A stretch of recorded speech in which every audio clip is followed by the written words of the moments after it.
Hello, everyone, and welcome back to The Rundown. I will be your host today, Craig DeLuz, coming at you from the West Coast, the left coast, behind the Iron Curtain, otherwise known as the Sierras. But as we all know, I do not do this program by myself. That's right. My name is Mike Piwowarski, coming to you live from the East Coast. It's the coast with the most, from the co-host with the most here on The Rundown. 2A Views, conservative news, and Craig, guess what day it is? Uh-oh. Mike. What day is it, Mike? It's hump day. Hump day! It's hump day. Hump day!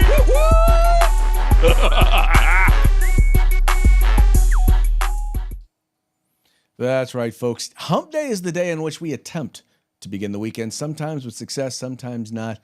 But as I always say, the fun is all in the trying. Let's give it a try, Craig. Let's do what we can.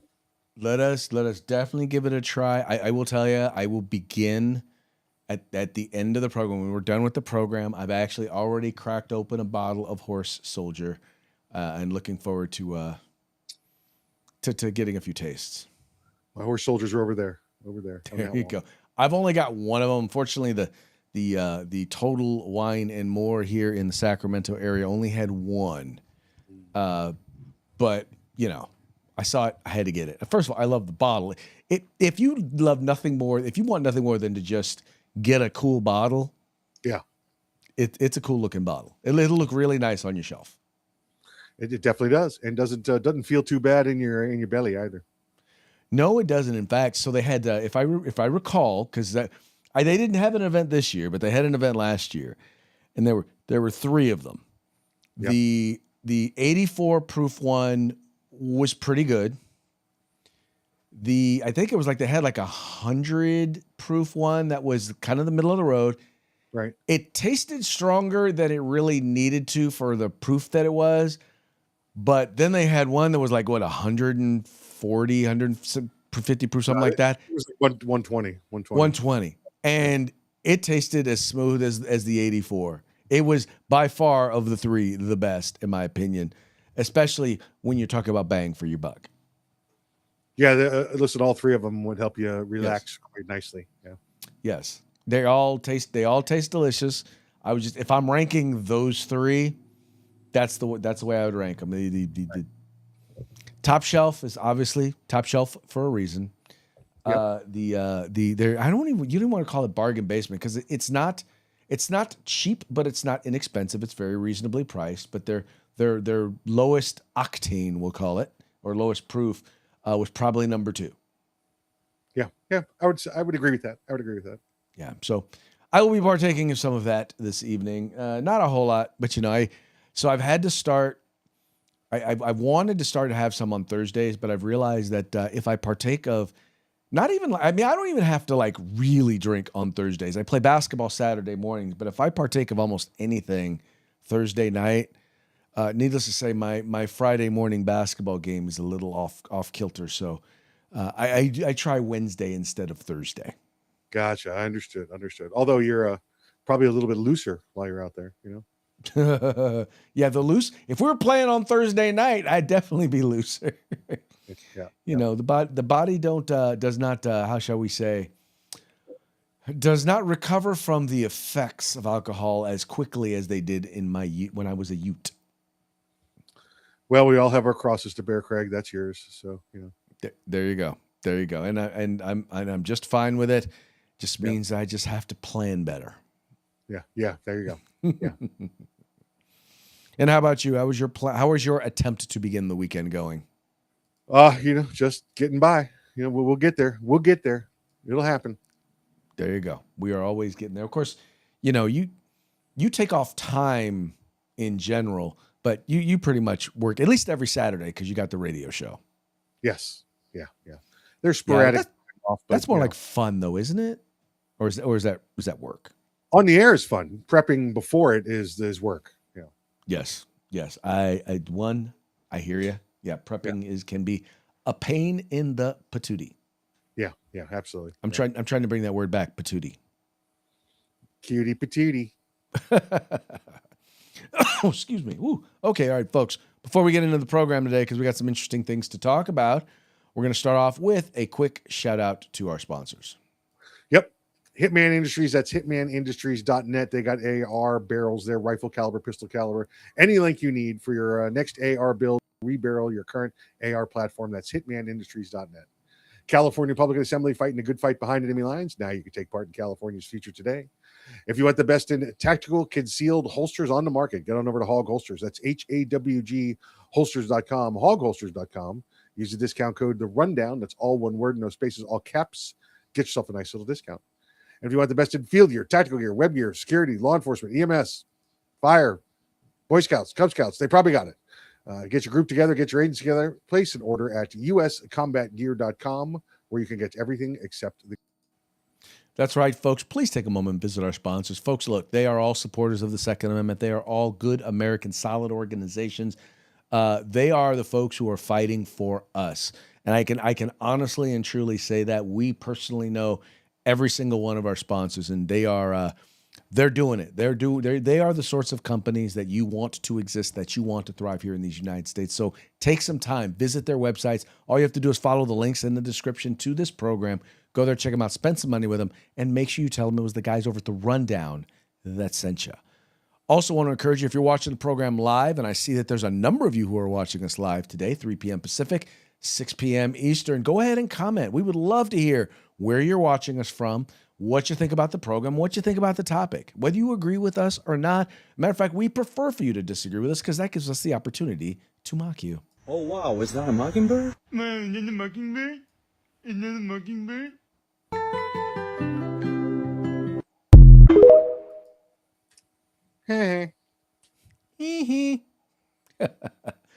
And just so y'all know, we don't mock you because we want to be mean. We mock you because it's entertaining, specifically to us. Because we like it. That's why we do it. We do most definitely like it. All right, let us go ahead and get into today's news stories. And we're going to start. I've been putting this story off because I wanted to make sure the Mike was here to discuss this one because you may or may not have heard, but there were some election irregularities in the 2020 presidential election. I know, shocking, right? There are a number of different issues taking place in various different states. Obviously, the guy who on paper won the election, or at least who everyone says won the election, Joe Biden, wasn't really going to do any investigating, was not going to look into anything, was not going to look into any of the allegations because, well, he wanted to remain president. So one of the things that President Donald Trump has vowed to do is to make sure to get to the bottom of these election fraud allegations.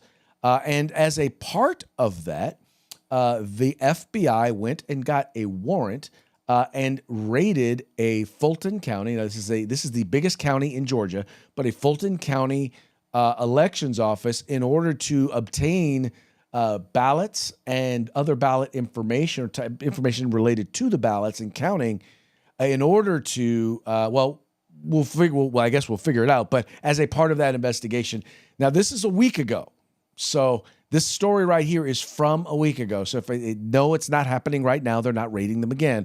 But I want you to kind of get the context of what was going on at the time and what we at least knew then about the investigation.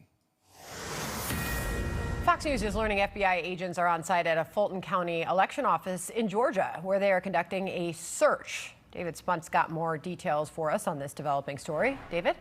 Hi, Sandra. This is a satellite office for the Fulton County Elections Office. The FBI Atlanta press office confirming this, not giving many details, saying that the FBI is executing a court-authorized law enforcement action. No other details at this time, but we do know via sources a judge signed off on this warrant, allowing these agents, as you see them, enter this building to take items from the inside. Now, we're told that this is a sealed matter before the court, meaning details are now limited. Now, agents are looking at documents, phones, computers. We are told via multiple sources this is related to the 2020 presidential election. Now, we don't know specifically what agents are taking to the FBI lab, items that may eventually become part of a federal case. You may remember President Trump was charged in Fulton County with trying to overturn the 2020 election results. That's Brad Raffensperger right there. He is the Secretary of State of Georgia. That is the Fulton County District Attorney, Fani Willis. Now, Raffensperger spoke to to President Trump back in early 2021. And Trump said that he wanted to find some 11,000 votes to help win the election. Raffensperger said that he felt pressure from Trump. Willis then took Donald Trump to trial. That didn't happen.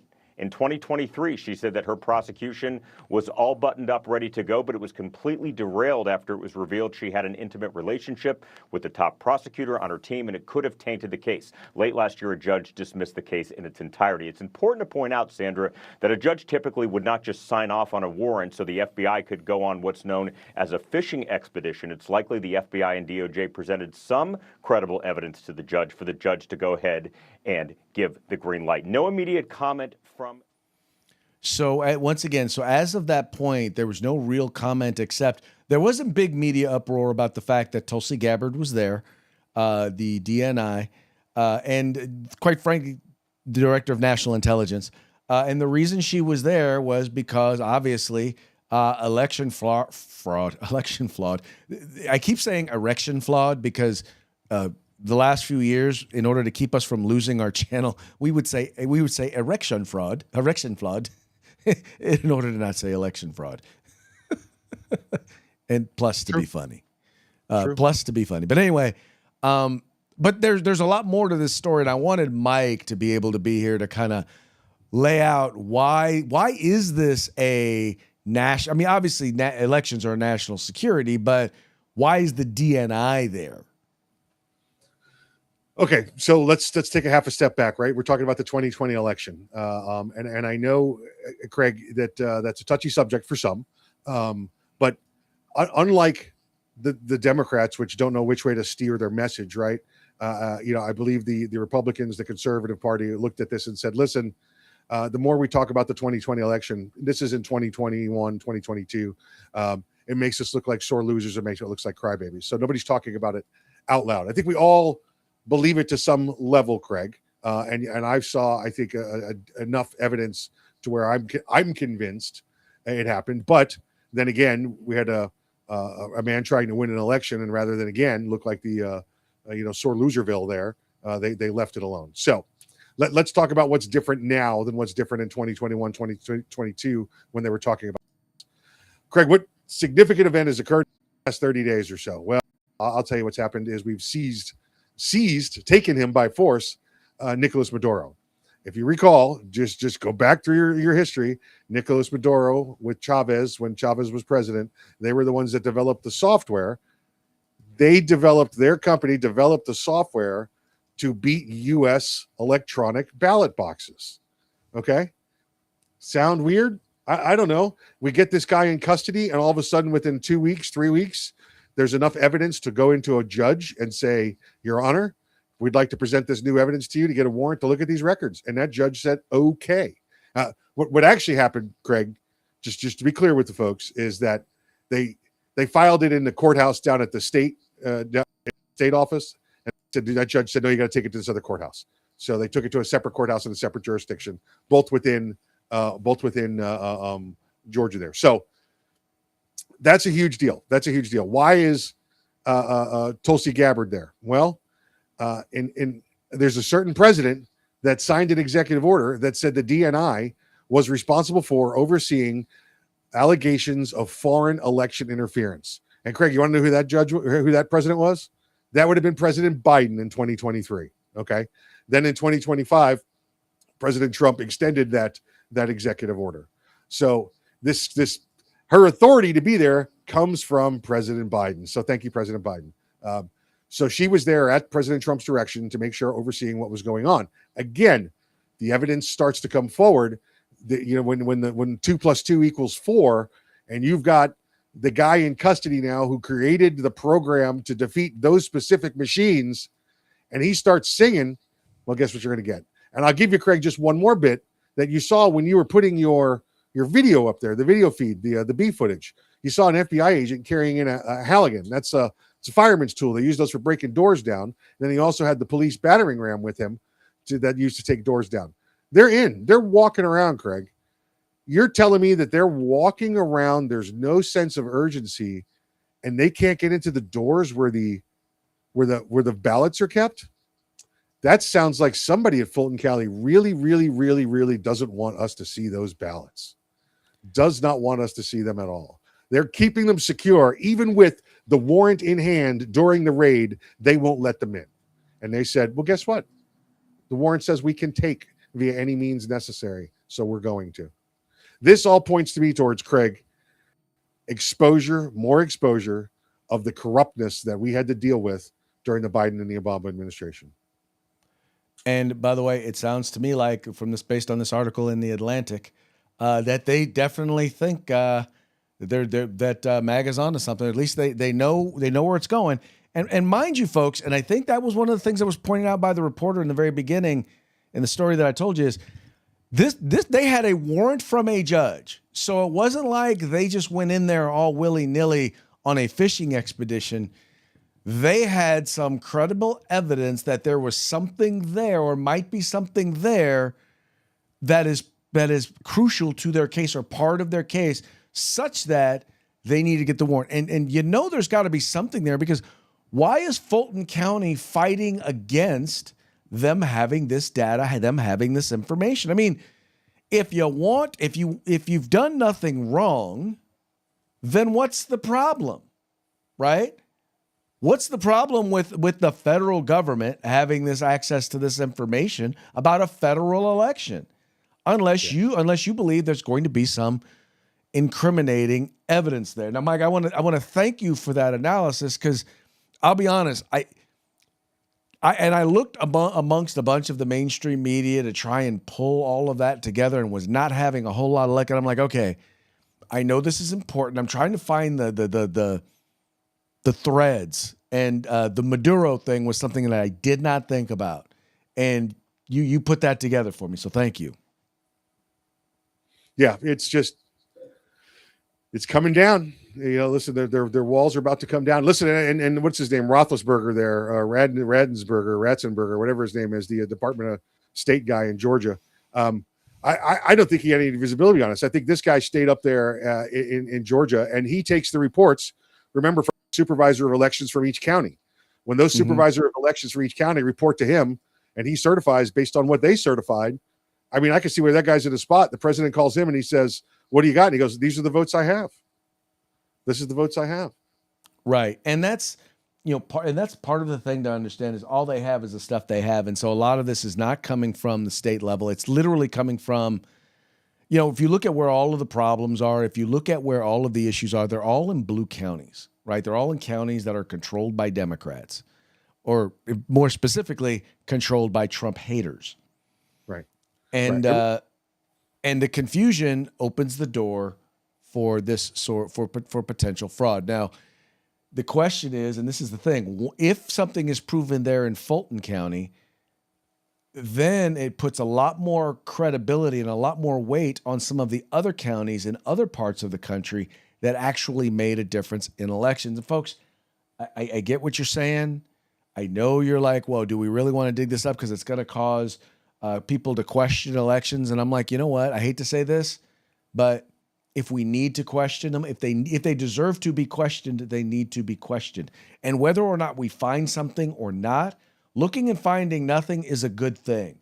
Looking and finding that something bad happened and punishing the people that did is also a good thing. And by the way, putting in protections to make sure it doesn't happen again. Yeah, listen, in the same time, Craig, within the past week, we've seen things come out of Arizona, and we've seen things come out of Nevada talking about the irregularities in the votes. Now that they from somewhere, Craig, in the past 3 weeks, they've had an abundance of new information of what to look at, and they're finding it. Okay, listen, I don't believe in coincidences. Okay, all right, it's things happen because of hard work and proper planning. So what you're saying is because they have a new house guest, they're learning some things about the house. Exactly right.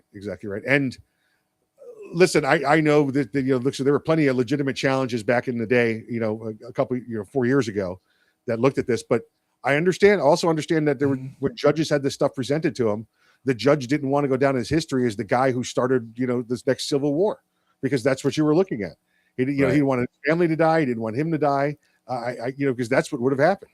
So I get this. Now we're going through the legal process. There's been some time for the steam to settle, and they're going through it the proper way. Let me point out again, or if I didn't mention it, Fulton County, Craig, is the one where we've seen the video of them locking the doors because there was a water leak, and then pulling suitcases out from under the tables and running ballots over and over through the counting machines.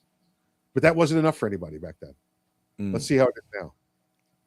Yeah, and also keep in mind that a large number of those lawsuits that were thrown out based on the issue of standing, not whether or not they actually had merit.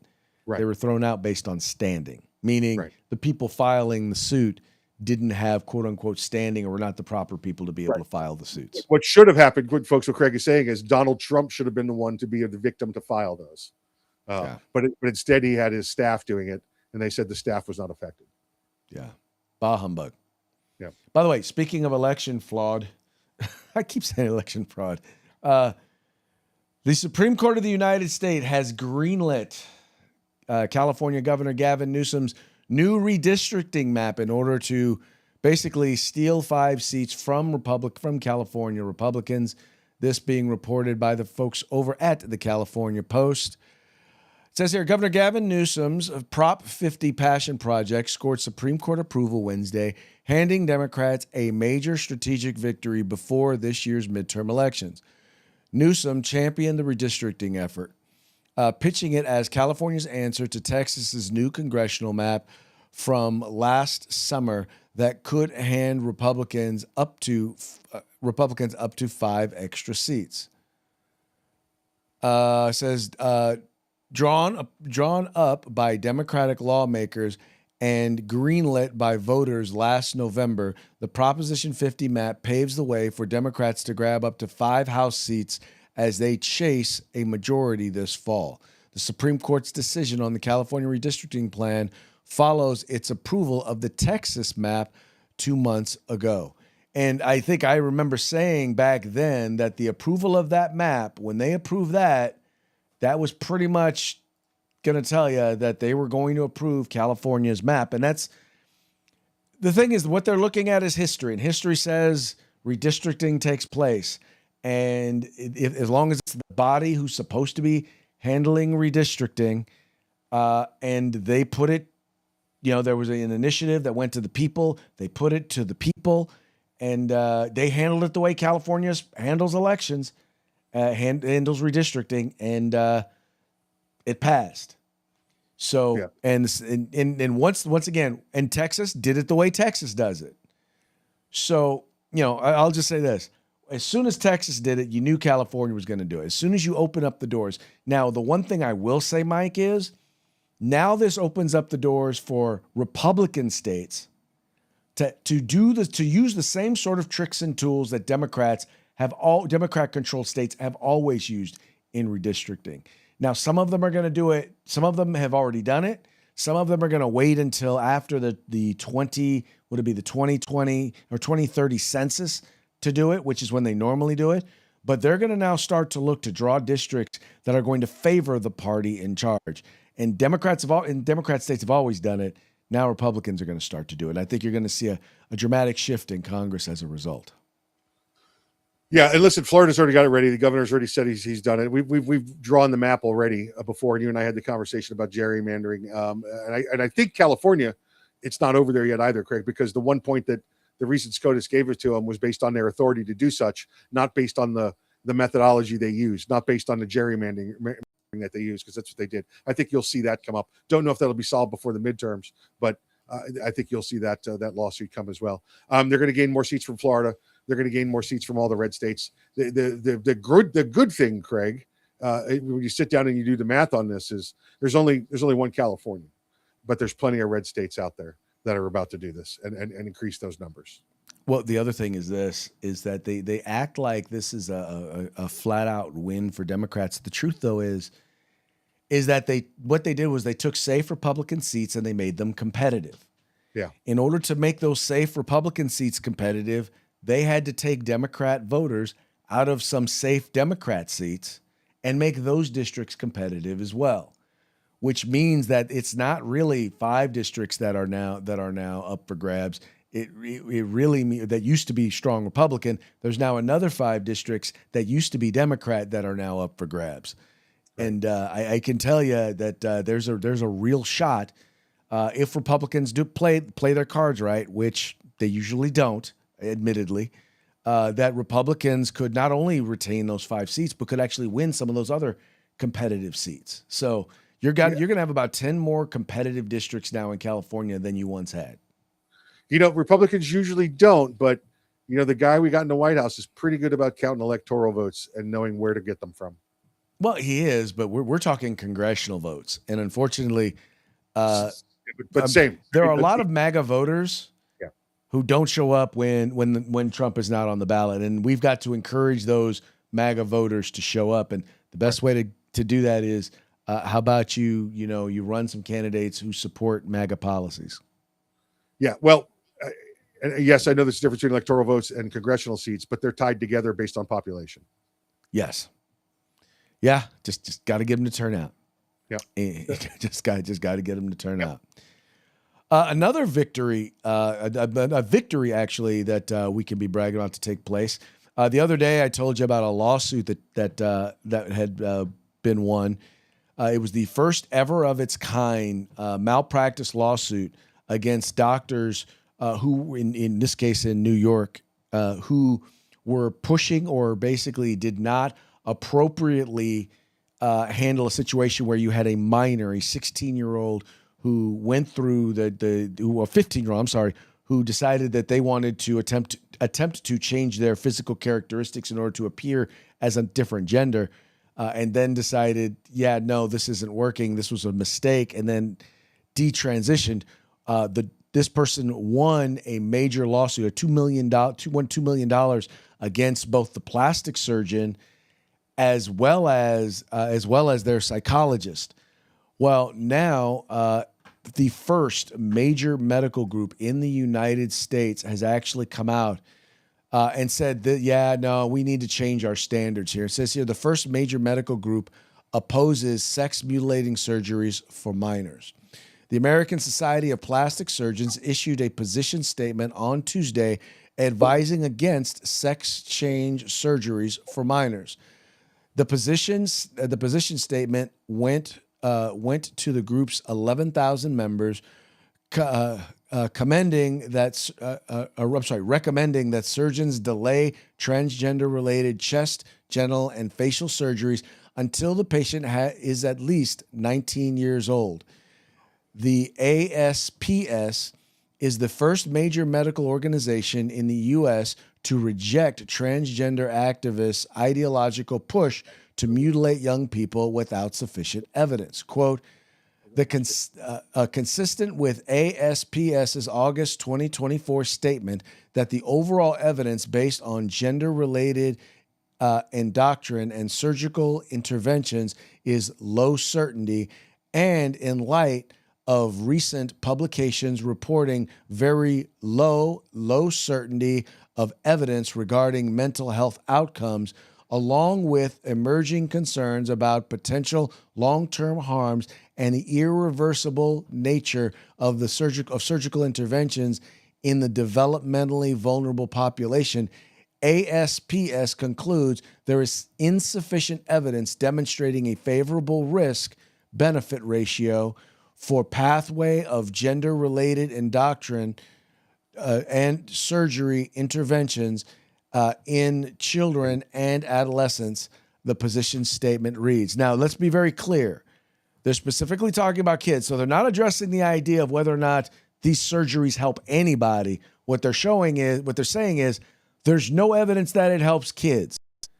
And right now, it's people who had this done to them as kids who are the ones who are filing the suits, most of them. And in this particular case, it's looking like they're going to win. And this may be the first U.S. medical organization, but 7 different countries in Europe have now said they're no longer doing this for kids either, for the very same reasons. Now, you remember, Mike, it wasn't too long ago that if you dared say any of this, well, you were transphobic or you were homophobic or you were just a hater. Now all of a sudden, especially I guess when dollar signs are on the line, they're realizing, yeah, that's probably not a very good idea to be recommending these things. Yeah. Listen, for clarity's sake, for those just listening, it's endocrine and surgical intervention that Craig was talking about. He had a little misstep there on the pronunciation. I apologize. No worries. But Craig, no coincidence that this came out in mid 24, right? August of 24, and we heard nothing about it, right? What was going on mid 24, right? In the heat of the election cycle, trying to figure out who was going to be the next president. And now that we have that next guy in office, all of a sudden, one of the biggest medical agencies out there in this country says, yeah, it's wrong. And we admit that it's wrong. And we probably shouldn't have done this. And we've been trying to talk about this, but we couldn't. All right. Because let's go back to the dollar sign, right? That's what we're doing. When the last administration says, listen, if you don't agree with us across the board on this, you're not going to get that funding. You're not going to get money sent to you for Medicare, Medicaid, and everything else, for your insurance, for everything else, for medications. You're going to lose. You're going to go out of business. Now, all of a sudden, they got the good green light, the handshake from the current administration to say, no, not only that, but we're improving the health industry across the board. You should come out with your study. And they have, and voila, it's magic. It's MAGA magic, Craig. It's just, once you take the corruption out of it, you get the truth. Mm-hmm. Well, and that's the thing. Understand this. The folks who were doing this, it wasn't just out of the surgeons and whatnot, the pharmaceutical companies. They were not just doing this out of the kindness of their heart. Keep in mind, even once you have the surgeries, it doesn't stop. In other words, the complications from those surgeries are lifelong lasting, meaning you are constantly having to go in and deal with, in particular, the bottom surgery that takes place for either person, right? But then there's also the medications. They constantly have to keep taking the medications. And we're talking billions, if not trillions of dollars that were on the line for them. And there's a reason why they don't do surgeries that don't make money, right? They don't push surgeries that don't make money. And trust me, they're pushing these because these make money. And the only thing they had to do was say, if you don't let them do it, they'll commit suicide. Listen, Craig, I could paint wings on my car and put avgas in my tank. It's not going to make it an airplane. All it's going to do is screw up my paint and my engine for when I try and change back. Right. Well, once again, and I'll remind y'all, look, we're talking about kids here. We're talking about kids that you should not be doing this to. That's right. If you are a grown adult and you've done all your research and you feel like you've gotten all the right information, all the information, and this is something you want to do, then you do you. You're an adult. It's all you. Right. But kids, they change their minds from minute to minute, let alone from year to year. They have no idea. Their brains are not fully developed enough to make the sort of long-term decisions. I mean, understanding the consequences and by the way, to not succumb to the level of indoctrination and suggestion that many of these psychologists and many of these advocates of these surgeries actually place upon them.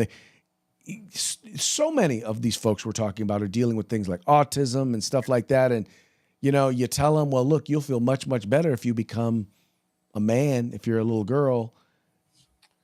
They should be held accountable. They should be charged with crimes. Listen, 18 years old, can't sign a binding legal contract till they're 18 years old. Can't buy alcohol or firearms in most states till they're 21, right? Hell, can't rent a car till you're 25. Everybody knows what their brain is like, right? They know they're not fully developed until they get to a certain age.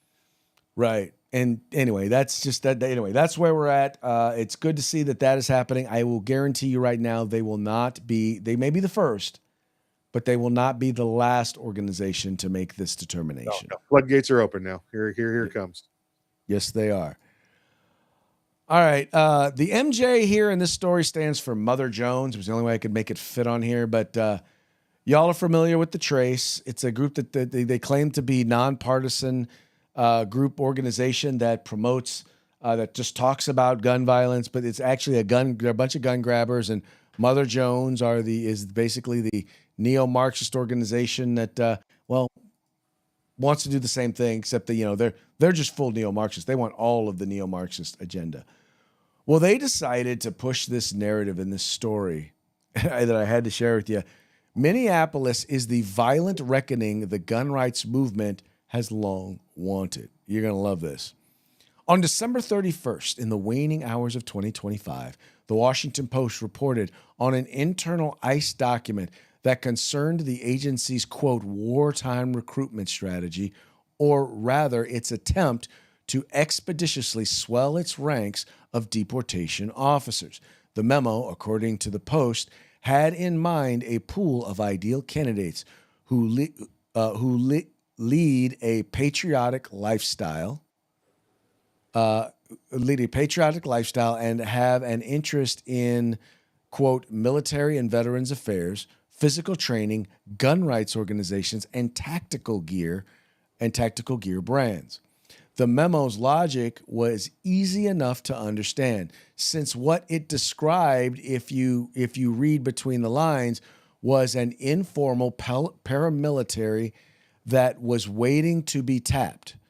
Over the last month, as violent federal occupation has unfolded in Minneapolis, where veteran immigration agents brutally killed two American citizens, Renee Good and Alex Preddy, both the memo and the new recruits it would draw into the fold began to take up outsized space in my mind. For a long time now, the gun rights movement has been animated by the promise of a violent reckoning, a sentiment nurtured by the groups that it represents and Republican politicians who seek to channel a wild, truculent energy into votes and profits. It seems the promise was being fulfilled in Minneapolis, like the fatal denouncement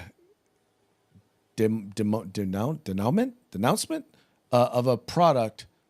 Anyway, of a product that had one harbinger after another.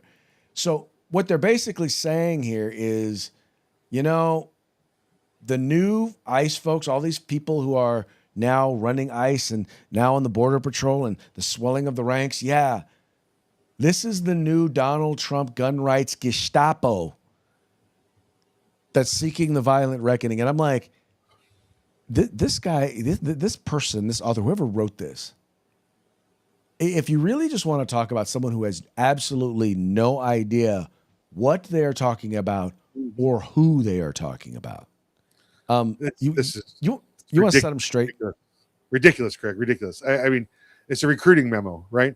If I want people that are going to have to carry guns and wear tactical gear and enforce, federal laws to make our borders more secure, I might want to find people that have familiarity with guns, no tactical gear, and are patriotic. I mean, if I was recruiting circus clowns, I'd find people that were good at putting on layers of makeup and could make balloon animals. That would be in my recruiting memo. This is not hard. This is not rocket science. This was a recruiting memo, and all of a sudden the left again is trying to create something out of nothing.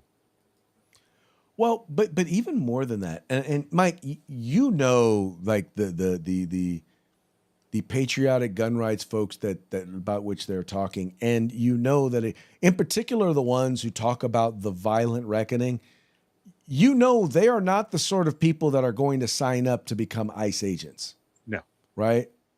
They are not the people that they're talking about, right? The people who do, because there are people in the gun rights community that talk about a potential violent reckoning, but they're talking about a conflict in particular between the government and the people. They're not going to become a part of the government and be a part of that fight for the government. Yeah. So that's issue number one. Number two, over somewhere around, I don't want to say over, but I've heard over, but I haven't seen them. According to ICE themselves and Border Patrol, somewhere around half of their officers are of Latin descent. So while Mother Jones is trying to make this out to be some sort of white supremacy, white power, white nationalist, America First thing, the people who are actually on the ground engaging in these operations, that ain't who they are. No. And listen, in the recruiting memo, they forgot that part. People that speak Spanish. That's a plus. Right. Because so many of the people, at least a disproportionate number of the people who are in the country illegally happen to be Spanish speakers. Not necessarily Mexican, but they happen to be Spanish speakers. Bilingual or multilingual people is what they want. There you go. But they happen to be from Venezuela, from Honduras, from El Salvador, from Mexico. Not just one country, but yeah, you need someone who speaks multiple languages. But I just, this whole attempt, and once again, truth really has nothing to do with anything that the left does. It's all about them promoting their propaganda. And the only way in which they can come against the government and make all of this make sense is by, accusing, everybody with whom they disagree, patriotic people, people who believe in Judeo-Christian values, white men in particular, Christian white men, especially straight Christian white men, most definitely, of all coming together and being the evil, white supremacy, American white nationalists that are seeking to put an end to the rest of the country. And it doesn't take much to undo this narrative. But when you're someone who only gets their news from Mother Jones, when you're someone who only gets their news from the Trace, you start to believe stuff like this. Yeah, it's like getting your news from Snopes. Yeah, it's horrible. Yeah. Yeah. The only time I believe Snopes is when they go against the liberal narrative. Because I'm like, all right, they're a bunch of liberal left-wing wackos. Why would they lie and hurt their own cause? Well, I think the two of them there, because it's two people that have a cat and they sit around and they think they get in a fight and one of them just does it to make the other mad. Okay. Now, you own a cat, right? Yeah, but there's a difference between a cat lady owning a cat and having a cat. Okay. just checking. Yeah. All right, folks. So that now brings us to our parting shots. Parting shots are brought to you by Hog Holsters. Just go to hogholsters.com. Use the discount code The Rundown. All caps, one word, just like it is right up there. Get your Hog Holster today. Our first two are going to come to you from our friends over at the Babylon Bee, fake news that you can trust. Says here, the American Society of Plastic Surgeons recommends no longer doing those surgeries that no one is doing. Oh, good, because I was planning on not getting one done, so that works out. Right. Now, for those of you out there who do not know why that is funny, because people in that industry constantly say, well, those surgeries never happen, except they do. Yeah. Anyway, moving right along. This is from the Grammys. Room full of pedophiles protests ICE deporting pedophiles. Yeah, if it wasn't true, it wouldn't be funny. Yes. If it was not true, it would not be funny. And it is true. Therefore, it is funny. And here's a little bit of truth. And this is a little bit of truth from folks on the other side of the pond. If you want to wonder why, if you ever wondered why President Trump seems to lack respect for European leaders, I think this European leader, I don't know who exactly this guy is saying this, but I think he points out a very, very good point as to why President Trump has issues with many of the leaders there in Europe. The reason that Trump treats European leaders like this is because he thinks they're weak. And if we want that to stop happening, there's only one thing we need to do, which is to build up our own defences, because in the end, he is not going to respect people who can't defend themselves. And I think this is the thing that really sticks in many people's throats, the contrast in the way Donald Trump treats Vladimir Putin and Xi Jinping, and actually Netanyahu in Israel, with respect. Is that because they're strong men? And the way he treats European leaders with contempt. And that is because we are weak. That's a lot of truth. That's a truth bomb right there. Yeah, listen, it's not just because they're strong men, like she tried to point out and take it away from him. It's because they're strong men and believe in providing for their own defense. Well, exactly. You have to respect someone, a nation that can defend themselves. You can't just, it's kind of like anything else. If you know someone can't defend themselves, they can't defend themselves, or then they can't defend their family. The lack of respect that he will show them. And it's not necessarily because he's trying to be mean to them. His whole thing is you want us to put our economy on the line so that you can be defended. You want us to put our soldiers on the ground. You want us to You want us to take all the risk to defend you, while at the same time you want to lecture us on how we need to treat everybody else. Nah, you don't get to do that. It's the same as in the 2A community, right, Craig? When you and I have to listen to the liberals talk about they're never going to have a gun in their house, and they'll just talk to the bad guy and he'll go away. Yeah, okay. Don't call me when it goes bad. Right. Exactly. Don't call me when it goes bad. Or, we all have those friends. Well, man, if it goes down, I'm coming to your house. Like, no, don't come to my house. You get your house in order. Yeah. You have the ability to do exactly what you can buy you have the right to buy all the same stuff that I have. You have the right to you don't just have the right, you have the responsibility to take care of yourself. Right? But, I know that at times they're just joking, but I also know their level of preparedness, and I'm like, no. The only people that are for sure going to be welcome over here are people who are bringing stuff with them, right? Yep. Or my family. That's it. That y'all are welcome. The rest of y'all, with the family, it's like some of them, Yeah, well, put it this way: the some that are you better be bringing something.